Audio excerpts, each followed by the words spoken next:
பலவிதமான பழக்க வழக்கங்களையும் தேவனுக்கு பிடிக்காத காரியங்களை நாம் செய்யும் போது அது என்னவா இருக்குங்க? முள்ளு மாதிரி இருக்கும், துன்பமாக இருக்கணும், உபத்திரமாக இருக்கணும். அப்போ என்ன பண்ணுறாங்க? தாயின் தகப்பனும் வேதனைப்படுறாங்க.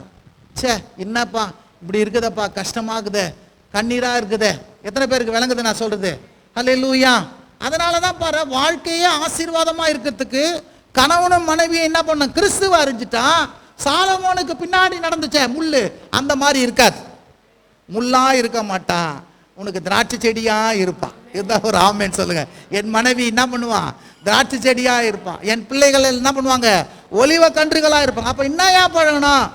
நம்ம பிள்ளைகளை, நம்ம காரியங்களை மற்றவங்ககிட்ட பழகினாலும் அவங்க முறைமையின்படி நடக்காம கர்த்தரின் முறைமையின்படி நாம என்ன பண்ண வேண்டும்? நடக்க வேண்டும். யோசுவா 13ஆம் அதிகாரம் 22ஆம் வசனம் நினைக்கிறேன். யாராவது வாசிங்க. யோசுவா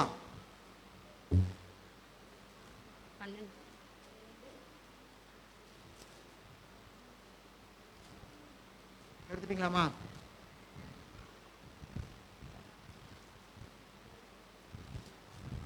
பதிமூணாம் அதிகாரம்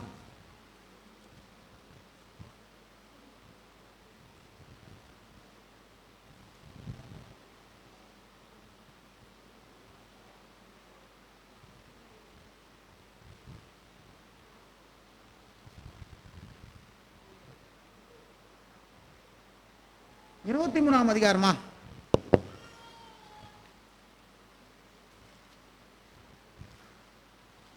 23ஆம் அதிகாரம் 13ஆம் வசனம். யோசுவா, உங்கள் தேவனாகிய கர்த்தர்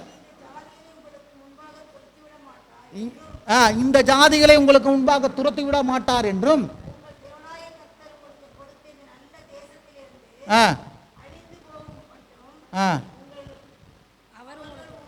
அவர்கள் உங்களுக்கு கண்ணியாகவும் வலையாகவும் உங்கள் விழாக்களுக்கு சவுக்காகவும் உங்கள் கண்களுக்கு முள்ளாகவும் இருப்பார்கள் என்று நிச்சயமாய் அறியுங்கள். கவனிச்சிங்களா? அவர்கள் யாருங்க? யார் அவர்கள்? எப்போதுமே என்ன சொல்றாரு? நீங்க தேவனுடைய பிள்ளைகள், அவர்கள் உலகத்தார். இந்த கிறிஸ்துவை அறியாதவரும் கிறிஸ்துவை ஏற்றுக்கொள்ளாதவரும் அவர்கள். அவர்கள் எப்போதுமே எப்படியா இருப்பாங்களாம்? முள்ளா தான் இருப்பாங்களாம், சவுக்குகளா தான் இருப்பாங்களாம், அல்லேலூயா, வலையா தான் இருப்பாங்களாம், கண்ணியா தான் இருப்பாங்களாம். அவர்கள் பழக்க வழக்கத்தின்படி நாம் நடக்கும் போது அது கண்ணியாகத்தான் இருக்கும். இருந்தா ஒரு ஆமேன் சொல்லுங்க. பழக்க வழக்கம், நல்ல பழக்க வழக்கம் சொல்லுங்க. நல்ல பழக்க வழக்கம், நல்ல ஃப்ரெண்டுலாம் வச்சுக்கங்க.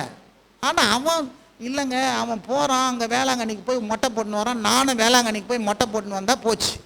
அது கண்ணி, அது வலை, அது உபத்திரம் ஆரம்பிச்சிடும். எத்தனை பேருக்கு விளங்குதுங்க? அல்லேலூயா. ஒரு நாளும் தேவ ஜனங்கள் தேவ ஜனங்களுடைய காரியங்களை தான் பார்க்கணும் ஒழிய மற்ற ஜாதி ஜனங்களோடு கூட சேர்ந்து அவர்களுடைய வழிபாடுகள் முறையை கற்றுக்கொள்வோம்னா அது நமக்கு முள்ளா இருக்கும், வேதனையா இருக்கும், துன்பமா இருக்கும், கண்ணியா இருக்கும். இருந்தா ஒரு ஆமேன்னு சொல்லுங்க. அப்போ முள்ளுனா என்ன அப்படின்னா துன்பம். இந்த துன்பம் எதனால வருது அப்படின்னா, ஒன்று கர்த்தருக்கு அறிவிக்க போறதுனால துன்பம் வருது, கர்த்தருக்காக வாழ்றது நிமித்தமா துன்பம் வருது.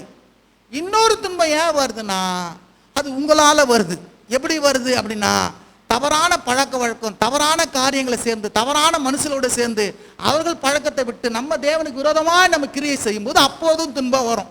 அதுதான் வேதம் சொல்லுது, நீதி நிமித்தம் துன்பப்பட்டால் நீங்கள் பாக்கியவான்கள். இருந்தா ஒரு ஆமேன்னு சொல்லுங்க. அநியாயத்து நிமித்தம் துன்பப்படக்கூடாது.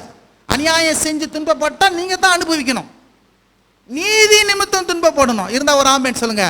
அப்ப நீதி நிமித்தம் துன்பப்படும் போது அவர் சொல்றாரு, எப்பா உன்னோடு கூட சேர்ந்து நானும் தரிசனமாகிறேன். முள்ளுல உனக்கு வர பிரச்சனை, எனக்கு வர பிரச்சனை. இந்த பிரச்சனையிலிருந்து வெளியே வர்றதுக்கு தான் கல்வாரி சிலுவையில முள்முடி ஏந்தினாரு. இந்த பிரச்சனையை என்ன பண்ணுது? உனக்கு விரோதமா யாராவது வந்தா அப்ப அவர் சொல்றாரு, சபையை துன்பப்படுத்துறியா? அந்த சபையை இல்லப்பா, என்ன துன்பப்படுத்துறேன்றார். இருந்தா ஒரு ஆமேன்னு சொல்லுங்க. விளங்குறவங்களா ஒரு அல்லேலூயா சொல்லுங்க. அல்லேலூயா. அப்போ தேவன் யார் அப்படின்னா, உன் துன்பத்தையும் என் துன்பத்தையும் எடுத்து போட வந்த தேவன். ஹல்லேலூயா. உன் துன்பத்தையும் என் துன்பத்தையும் எடுத்து போட வந்தவர். நீ துன்பத்தில் இருக்கும்போது நானும் அப்படிதான் இருக்கிறேன் என்பதை என்ன பண்றாரு? மோசேக்கும் இஸ்ரவேல் ஜனங்களுக்கும் வெளிப்படுத்தினாரு. இன்றைக்கும் கர்த்தர் உங்கள் நினைவா இருக்கிறார். கர்த்தர் உங்களை ஆசீர்வதிப்பாராக. ஹல்லேலூயா. ஜெபம் செய்வோம். பிதாவே, இயேசுவின் நாமத்தினால் உம்முடைய திருசமூகத்துக்கு வருகிறோம். இந்த ஆசீர்வதிக்கப்பட்ட இந்த நல்ல நாளுக்காக ஸ்தோத்திரம். தேவரீர் உமது கல்வாரி சிலுவையில எங்களுக்கு வர வேண்டிய எல்லா துன்பங்களையும், வேதனைகளையும், கண்ணீர்களையும், துக்கங்களையும், பாடுகளையும், வீணான காரியங்களிலிருந்து நாங்கள் விடுதலை ஆக்குவதற்காக முள்முடி ஏந்தி நீங்க ஆண்டவரே, கசையடி பட்டிங்க ஆண்டவரே. இப்போதும் ஆண்டவரே அவைகளெல்லாம் நாங்கள் எண்ணி பார்க்கிறோம். நீதி நிமித்தம் வாழுகிறவர்களாக ஆண்டவரே, சுவிசேஷத்தை சொல்லுகிறவர்களாக, ஜெபிக்கிறவர்களாக, கர்த்தருக்கு சாட்சியாய் வாழுகிறவர்களாக, கனி கொடுக்கிறவர்களாக இருக்க நீர் எங்களுக்கு கிருபை செய்யுங்க. இந்த நாளில் வந்த ஒவ்வொரு மக்களுக்காக ஸ்தோத்திரம், ஒவ்வொரு குடும்பங்களுக்காக ஸ்தோத்திரம். ஒவ்வொருவரையும் பேர் பேராய் ஆசீர்வதியும். அவருடைய குடும்பங்களை ஆசீர்வதியும், அவருடைய பிள்ளைகளை ஆசீர்வதியும். சமாதானம் உண்டாகட்டும் அப்பா. இயேசுவின் நல்ல நாமத்தினால் செபிக்கிறோம் எங்கள் நல்ல பிதாவே. ஆமே ஆமே. என் ஆத்துமாவே கர்த்தரை ஸ்தோத்திரி, என் முழு உள்ளமே பரிசுத்த நாமத்தை ஸ்தோத்திரி. என் ஆத்துமாவே கர்த்தரை ஸ்தோத்திரி, கர்த்தர் செய்த சகல உபகாரங்களையும் மறவாதே. ஆமே. நம்முடைய கர்த்தராகிய இயேசு கிறிஸ்துவின் கிருபையும், பிதாவாகிய தேவனுடைய அன்பும், பரிசுத்த ஆவியினுடைய அந்யோன்ய ஐக்கியமும் சமாதானமும் என்றென்றும் நம்மில் உண்டாவதாக. ஆமே. சென்று வாருங்கள். கர்த்தர் உங்களை ஆசீர்வதிப்பாராக. ஒருவருக்கு ஒரு வாழ்த்து தெரிவித்துக் கொள்வோம். பிரைஸ் அல்லாஹ்.